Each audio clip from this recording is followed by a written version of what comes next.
ಇಲ್ಲಿ ಕಿತ್ತನೂರು ಗ್ರಾಮ ಪಂಚಾಯತಿ ಇದೆ ಸರ್, ಪಕ್ಕದಲ್ಲೇ BBMP ಅಟ್ಯಾಚ್ ಇದೀವಿ ಸರ್. ನಮ್ಗೆ ಮೂಲ ಸೌಕರ್ಯಗಳು ಏನು ಇಲ್ಲ ಸರ್. ನಮ್ದು ಮಹದೇವಪುರ ಕಾನ್ಸ್ಟಿಟ್ಯೂನ್ಸಿ ಬರುತ್ತೆ ಸರ್. ನಮ್ಗೆ ಆ ರಸ್ತೆಗಳು ಎಲ್ಲ ಕಿತ್ತೋಗಿದೆ. ಚರಂಡಿ ಗುಂಡಿಗಳೆಲ್ಲ ಸರ್, ರಸ್ತೆಯಲ್ಲಿ ಏನು ಇಲ್ಲ ಸರ್. ನಮ್ಗೆ ಡ್ರೈನೇಜ್ ಇಲ್ಲ, ರಸ್ತೆ ಇಲ್ಲ. ನೀವು ಹೇಳ್ತಾ ಇರೋದು ಈಗ ನಿಮ್ ಪಂಚಾಯತಿ ಇದೆ ಸರ್.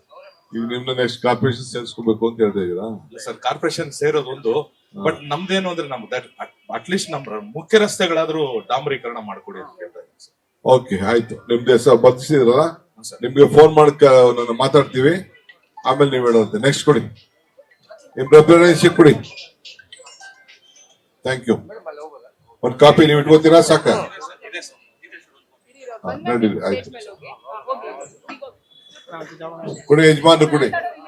ತಗೊಳ್ಳಿ ಯಜಮಾನ, ಮಾತಾಡು. Thank you. ನಮ್ಮ ಮನೆ ಪಕ್ಕ ಒಬ್ಬ ಮನೆ ಕಟ್ಟ ಬಿಲ್ಡರು 1 ಇಂಚು ಜಾಗ ಬಿಡ್ತಾರೆ ಕಟ್ತಾರೆ. 2 ವರ್ಷದಿಂದ ಕಷ್ಟ ಬಿಡ್ತಿದ್ದೀನಿ. ಹೈಕೋರ್ಟ್ ನಲ್ಲಿ ನಂಗೆ ಇಷ್ಟ ಸಿಕ್ಕಿದೆ ಸರ್. ಅದಾದ್ಮೇಲೆ ಅವರು BBMPಗೆ ಇದಕ್ಕೆ ಹೋದ್ರು ಸರ್, ಅಪೀಲ್ ಹೋದ್ರು. ಅಪೀಲ್ ಹೋದ್ಮೇಲೆ ಅದು ನನ್ನ ಕಡೆನೆ ನ್ಯಾಯ ಸಿಕ್ತು. ಅವನು ಅರ್ಜಿ ಆಯ್ತು, ಅಪೀಲ್ ಹೋಗಿ ಇಂಚು ಬಿಡದೆ ಕಟ್ತಾ ಇದ್ರೆ ಹೊಡೆದಾಕ್ಸಕ್ ಹೇಳ್ತೀನಿ ನೋಡಿ. ಇನ್ನು ಕಟ್ತಿದ್ದಾರೆ ಸರ್. ಇನ್ನು ಸಿಕ್ಕಾಪಟ್ಟೆ ತೊಂದರೆ ಕೊಡ್ತಿದ್ರು ಮನುಷ್ಯ. ನೀರಲ್ಲಿ ಮನೆ ಒಳಗೂ ಬರ್ತಿದೆ ಸಾಹೇಬ್ರೆ.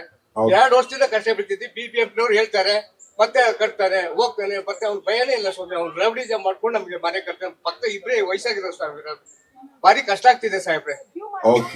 ಅದೇ ದಯವಿಟ್ಟು ಆದಷ್ಟು ಬೇಗ ನನಗೆ ನ್ಯಾಯ ಕೊಡಿಸ್ಬಿಡಿ. ಅವ್ನು ನನ್ನ ಕಡೆ ಏನ್ ಬಿಟ್ಟಿದ್ದೆ, ನಾನು 2 ಅಡಿ ಬಿಟ್ಟಿದ್ದೆ, ಸುತ್ತಲೂ 320 ಅಡಿ ಬಿಟ್ಟಿದ್ದೆ ಸಾಹೇಬ್ರೆ. ಅವ್ನು 1 ಇಂಚು ಬಿಟ್ಟಿಲ್ಲ. ಓಕೆ, ದಯವಿಟ್ಟು ಪ್ಲೀಸ್ ಆದಷ್ಟು ಬೇಗ ಸರ್. 2 ವರ್ಷದಿಂದ ಕಷ್ಟ ಬಿಟ್ಟಿದ್ದೆ. ಹೈಕೋರ್ಟ್, ಸಿವಿಲ್ ಕೋರ್ಟ್, BBMP ಇಷ್ಟೆಲ್ಲ ಕಷ್ಟ ಬಿಟ್ಟಿದ್ದೆ ಸಾಹೇಬ್ರೆ. ರಿಟೈರ್ಡ್ ಆಗಿ ಎಂಪ್ಲಾಯ್ ನಾನು. ಆಯ್ತು, ಅಷ್ಟು ಮಾಡಿ ಸರ್, ದಯವಿಟ್ಟು ಪ್ಲೀಸ್ ಸರ್.